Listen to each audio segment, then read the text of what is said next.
Good morning, students. Today we are going to have our another lecture of design of machine element, and today's topic which we are going to discuss is design of welded joints. So we'll study today about the design procedure and what are the types of welded joints and what are the different types of weld, what are the symbols we generally used in welding joints. Let's start with the topic what are the advantages and disadvantage and application of welded joint at first. So let's start with the advantages of welded joints. So what are the advantages of welded joints? The first point I have given here is that efficiency is 100%. सो हम लोग बता सकते हैं कि जो welded joint होता है उसका जो एफिशिएंसी होता है वो मोस्टली 100% होता है. मोर स्ट्रेंथ और रिजिडिटी भी इसका ज़्यादा होता है. Easy to change and addition in existing structure. हम लोग इजीली स्ट्रक्चर का जो आपका चेंज कर सकते हैं, मतलब शेप को या फिर उसको इजीली हम लोग ब्रेक कर सकते हैं और एडिशन कर सकते हैं कोई एग्जिस्टिंग स्ट्रक्चर के साथ में इजीली वेल्डिंग जॉइंट के थ्रू ऐड कर सकते हैं. Possible to weld any part at any point, मतलब किसी भी पार्ट को किसी भी पॉइंट पे वेल्ड करना पॉसिबल हो सकता है. लेस टाइम रिक्वायर्ड, टाइम कम लगता है. Welded assembly is lighter in construction. So welded assembly जो होता है वो हल्का होता है आपका कंस्ट्रक्शन के लिए. Cost is lower than bolted joint. Cost जो होता है वो भी क्या होता है आपका बोल्टेड जॉइंट से कम होता है. Design of welded assemblies can be easily and economically modified to the changing product design.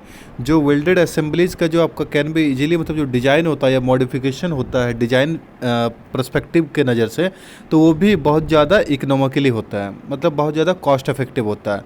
Tight and leak proof joints. ये आपका जो होता है टाइट होता है और इसमें लीकिंग का जो पॉसिबिलिटीज होता है बहुत कम होता है. No stress concentration. स्ट्रेस का कोई भी कंसंट्रेशन मतलब स्ट्रेस डिस्ट्रीब्यूशन प्रॉपरली होता है. Various forms can be achieved easily.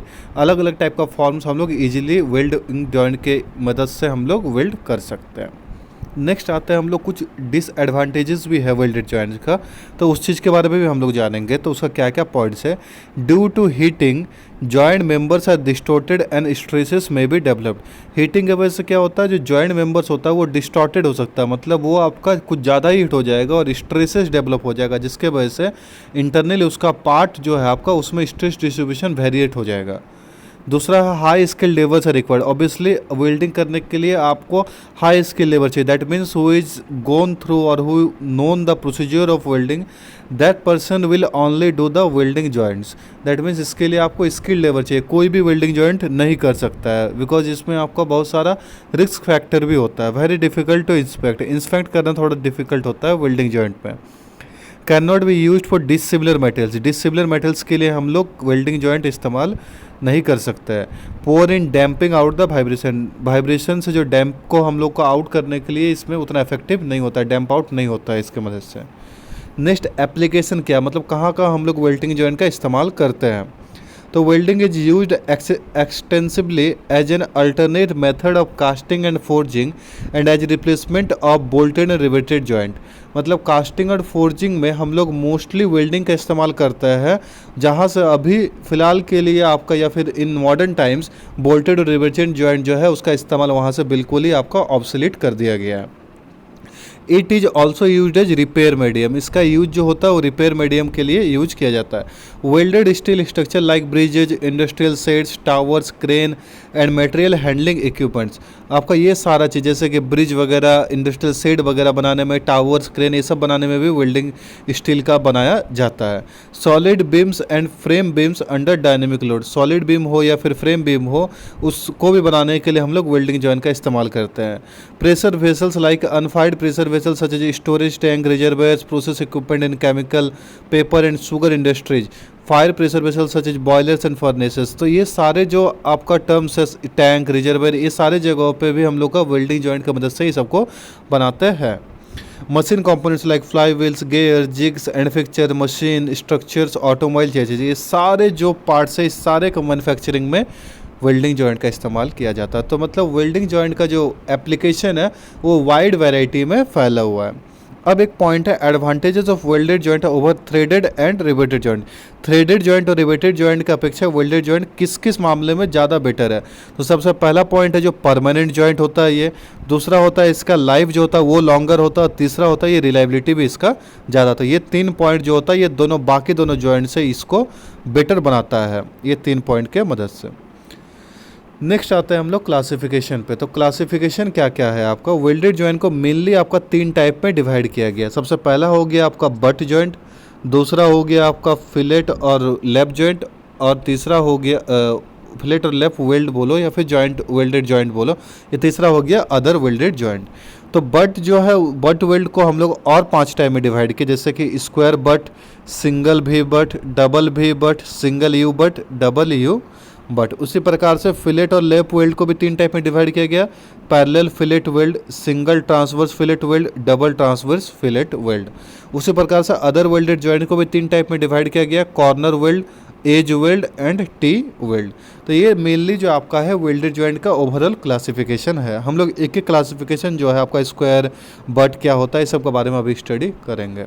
तो सबसे पहला जो पॉइंट आता है वो आता है आपका लैप जॉइंट और फिलेट जॉइंट। तो लैप जॉइंट और फिलेट जॉइंट क्या होता है सबसे पहले जानिए।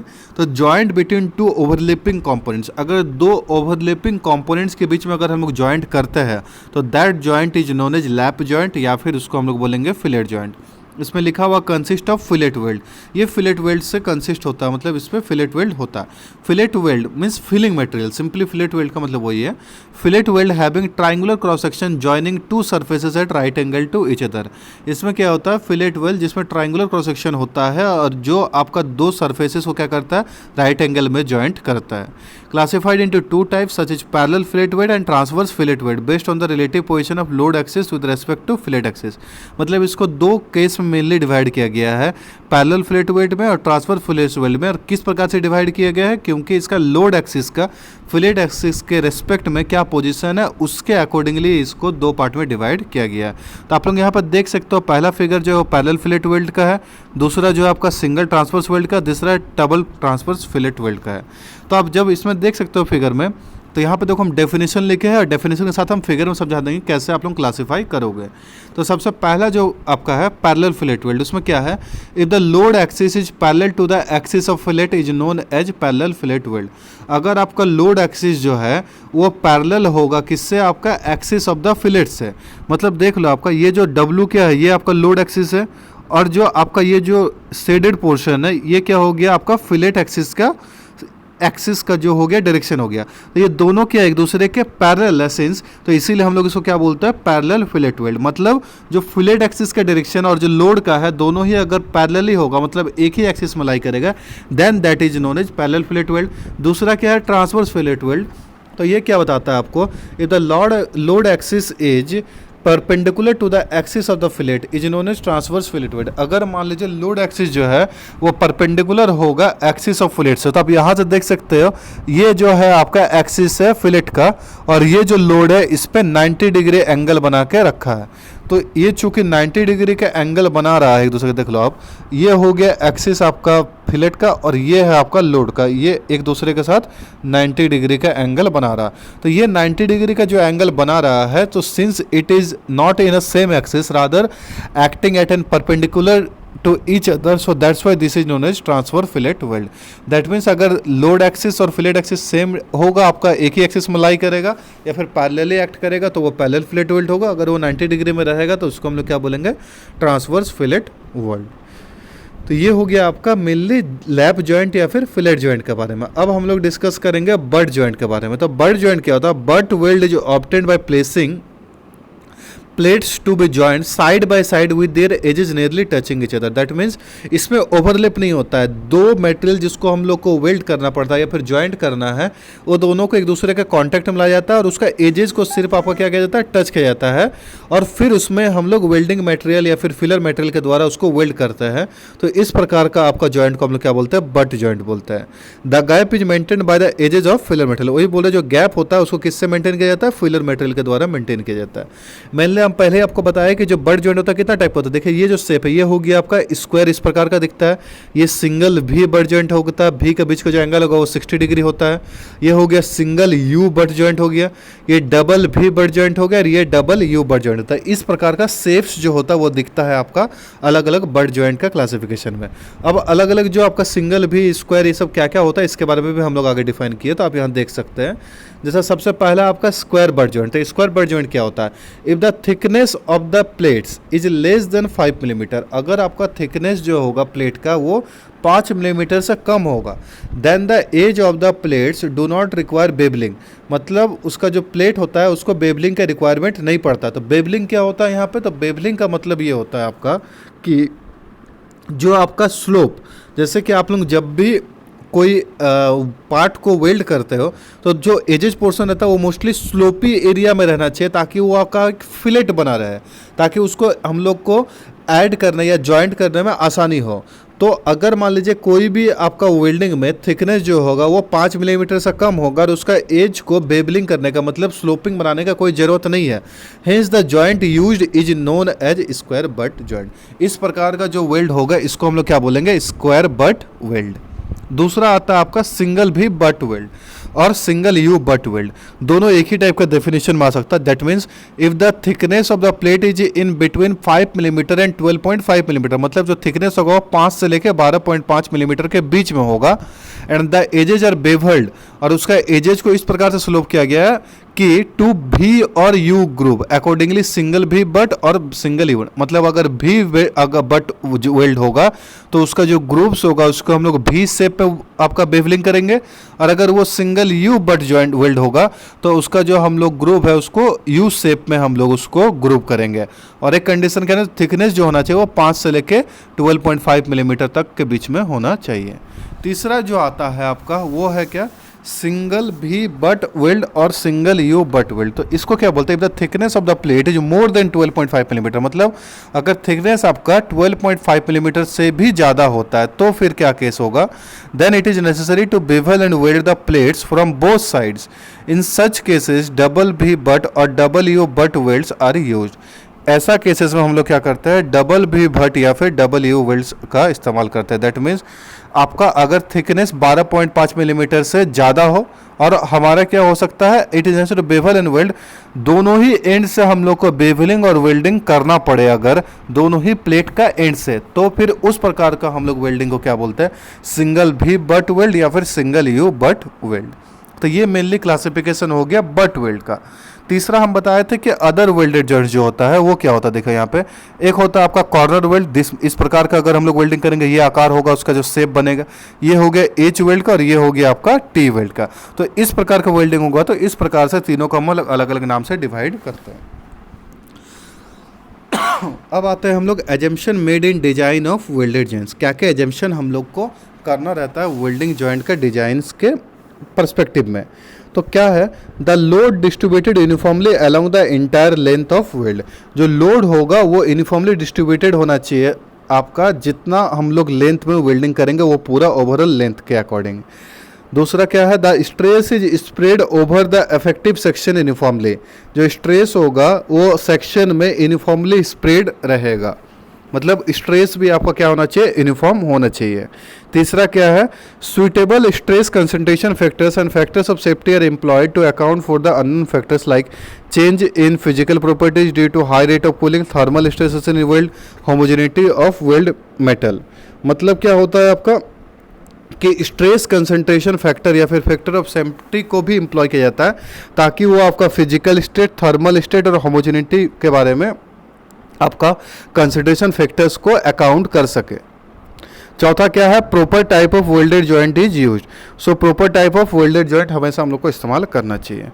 ये मेनली एक आपका सिंबल बनाया हुआ है यहाँ पे, जो सिंबल्स आप लोगों का वेल्डिंग सिंबल्स है। दैट मीन्स अलग अलग टाइप का जो भी हम लोग वेल्डिंग्स में इस्तेमाल करते हैं सिंबल्स के बारे में, उसी के बारे में यहाँ पे आप लोगों को जस्टिफाई किया हुआ है। आप यहाँ से इस चीज़ को देख सकते हो, ये आपको बेटर चीज़ बताएगा। यहाँ से थोड़ा सा इसको हम जूम आउट कर देते हैं। तो ये जो आपका फिगर है मेनली इस चीज़ में आप देख सकते हो क्या क्या चीज़ है इसमें। जैसे यहाँ पे देखो, अगर F बना हुआ था, F का मतलब होता है आपका फिनिश सिंबल F। ये अगर अंडरस्कोर बना हुआ था इसका मतलब होता है काउंटर सिंबल। ये S बना हुआ दैट मीन्स वो साइज को इंडिकेट कर रहा है। ये जो लंबा एक अगर लाइन बना हुआ तो दैट इंडिकेट्स रेफरेंस लाइन। ये T यहाँ पे जो स्पेसिफिकेशन प्रोसेस और अदर रेफरेंस के लिए। ये जो इस प्रकार का आपका एंगल में जो शेप बना हुआ है यहाँ पे V शेप में, वो क्या करता है? टेल को ओमिट हुए when reference is not used. ये आपका जो इस प्रकार का आपका ब्रेसेस दिया हुआ है बोथ साइड में, ये क्या बताता है आपका बेसिक वेल्ड सिंबल और डिटेल रेफरेंस। ये एल क्या डिनोट करता है लेंथ ऑफ वेल्ड, ये आपका पी क्या डिनोट करता है अनवेल्डेड लेंथ, ये आपका सर्कल डिनोट करता है वेल्ड ऑल अराउंड सिंबल, और ये जो अंदर का जो आपका सर्कल्ड पोर्शन है जो आपका फील्ड है उसको बोलते हैं फील्ड वेल्ड सिंबल। और ये आपका एरो दिखाता है क्या चीज़ को, arrow connecting reference line to arrow side of joint to edge prepared member और बोथ। मतलब ये सारे जो सिंबल्स है इसका आप लोग वेल्डिंग जॉइंट्स किए होंगे तो इसके बारे में जाने होंगे। नॉनदलेस हम आप लोगों को एक ब्रीफ डिस्क्रिप्शन दे दिए कि वेल्डिंग जॉइंट में जो भी सिंबल्स का इस्तेमाल करता है उसका क्या मीनिंग होता है। तो सिंपली ये सारा आपका उसका मीनिंग हो गया। ये आपका अलग से जो सिंबल्स है रिप्रेजेंटेशन है, सिंबल्स रिप्रेजेंटेशन वेल्डिंग जॉइंट्स में अलग अलग टाइप से कैसे करते हैं। जैसे कि फिलेट होता है तो ये हो गया आपका उसका सेक्शन रिप्रेजेंटेशन और ये हो गया उसका सिंबल। तो फिलेट को इस प्रकार से सेक्शन रिप्रेजेंटेशन होता है, सिंबल ऐसा होता है, स्क्वायर का ऐसे होता है, सिंगल भी बट का ऐसा होता है, डबल का, सिंगल यू बट का, डबल यू बट का, सिंगल बेवल बट का, डबल बेवल बट का, सिंगल जे बट का, डबल जे बट का, स्टड का, सीलिंग रन, स्पॉट, सीम, प्लग, प्रोजेक्शन, फ्लैश। ये सारे जितने सारे हम लोग जिस प्रकार से एंगल्स में या फिर जिस जिस पर्टिकुलर्स का जिस जिस एंगल्स में जिस जिस शेप में हम लोग वेल्ड करते हैं उसके अकॉर्डिंग उसका सेक्शनल रिप्रेजेंटेशन है और उसी का सिंबल्स क्या क्या होगा उसको भी यहाँ पे दर्शाया गया। आप इसको नोट डाउन कर याद करके रखिएगा क्योंकि ये आप लोगों का बड़ा इंपॉर्टेंट चीज़ है। जब आप लोग प्रैक्टिकली ऑब्जर्व करने जाओगे तो ये आपका एप्लीकेशन में बहुत ज़्यादा काम में आएगा।